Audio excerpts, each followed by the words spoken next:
Вести на Слободна ТВ. Парламентарното мнозинство е стабилно и засега брои 64 пратеници. Ова го изјави председателот на собранието Талат Џафери како резултат на превирањата и одредените кадровски незадоволства во владеачката ДУИ. Прашан дали некој од пратениците на ДУИ го променил статусот во независен пратеник, Џафери рече дека нема такво известување до него и дека официјалниот статус е пратеници на ДУИ. Џафери не сакаше да ги коментира случувањата во неговата матична партија ДУИ. Тој изјави дека нема никаква комуникација со опозицијата. Координаторот на пратеничката група на ВМРО ДПМН не доаѓа на редовните средби и како што кажа председателот на собранието, немаат веќе ниту неформални средби, бидејќи тие се злоупотребувале. Пленарната седница за одлуките за продолжување на кризната состојба ќе биде закажана за утре, изјави Џафери, додавајќи дека за одлуките треба да се гласа најдоцна до полноќ. Заради здравствен абдоминален проблем се регистрираше мојата неможност за служење на воената обврска, изјави македонскиот премиер Димитар Ковачевски по прозивките од опозиционата ВМРО ДПМН дека наводно во минатото избегнал служење на воен рок. Во 2000 година, согласно сите законски процедури базирани на Законот за одбрана од 1992 година, член 51 и во рамки на јавната повеќе степена процедура врз основа на мислење на стручни лица од медицината, а заради мојот здравствен абдоминален проблем со кој се уште се соочувам, се регистрираше мојата неможност за служење на воената обврска, изјави денеска премиерот Ковачевски одговарајќи на пратеничкото прашање од пратеникот Драган Ковачки од ВМРО ДПМН дали приложил документ пред надлежните органи со кој потврдува дека е трајно неспособен или лажирал за да избегне служење воен рок. Не ја самиот, не моето семејство, туку непознати за мене лица во регрутните комисии констатирале таков факт. И тоа во 2001 година, пред да се случи воениот конфликт и криза во 2001.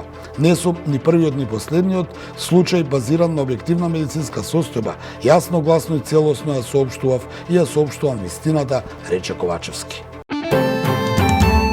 Со септемвриската пензија од околу 330.000 пензионери во државата добиваат повисоки пензии за 6,8%, согласно новата методологија воведена со последните измени во Законот за пензиско и инвалидско осигурување кој стапија на сила во март 2022 година.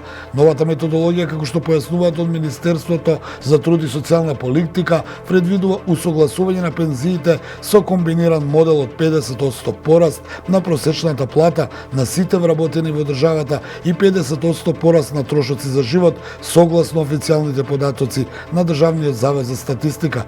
При тоа, усогласувањето ќе се врши два пати во годината, односно во март и септември, според процентот кој се добива како збир на порастот на индексот на трошоците на живот во претходното полугодие и процентот на порастот на просечно исплатената плата на сите вработени во државата во однос на полугодието кое му претходи. Министерството за труд и социјална политика известува и дека ваквото решение, односно воспоставувањето на новата методологија, е направена низ диалог со Сојузот на пензионерите на Македонија и партијата на пензионерите, како и представници на највозрастната категорија на граѓани во државата. Северноатланската алијанса смета дека вестите за истекувањето на гасот од Северен поток 1 и Северен поток 2 во Балтичкото море се причина за длабока загриженост, поради што ќе одговори одлучно. Ние како сојузници се залагаме да се подготвиме, да обесхрабриме, да се браниме против секаква насилна употреба на енергија и други хибридни тактики од страна на државни и недржавни ентитети. Секој намерен напад врз критичката инфраструктура на сојузниците ќе биде пресретнато со обединет и одлучен одговор, се наведува во реакцијата на алијансата. Вкупно се регистрирани 4 истекувања на Северен поток 1 и Северен поток 2 од вчера. Според информациите на НАТО станува збор за намерна и неодговорна саботажа, но соопштението не идентификуваше виновник со име. НАТО предупредува дека овие истекувања на плин се ризик за поморската индустрија и за животната средина и пружа подршка за истрагите за причините на овој инцидент. Претходно, Русија ги обвини САД дека Северен поток е саботиран на места кои се под контрола на американските разузнавачи.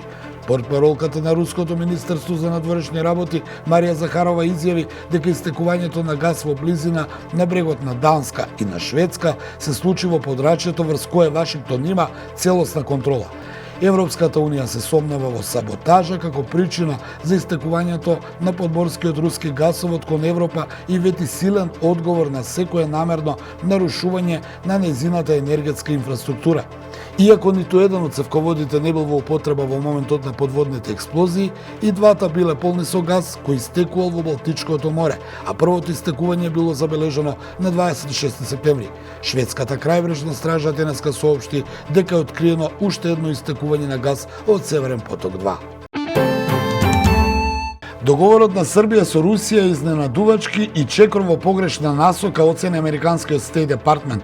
САД сметаат дека ниту една земја не треба да ја проширува соработката со Русија додека таа ја продолжува својата агресија врз Украина, објави американскиот State Department во врска со одлуката на Министерството за надворешни работи на Србија да потпише план за консултации со Руското министерство за следните 2 години. Документот беше потпишан минатата недела за време на Генералното собрание на Обединетите нации во Њујорк од шефот на српската дипломатија Никола Селаковиќ и рускиот министер за надворешни работи Сергеј Лавров.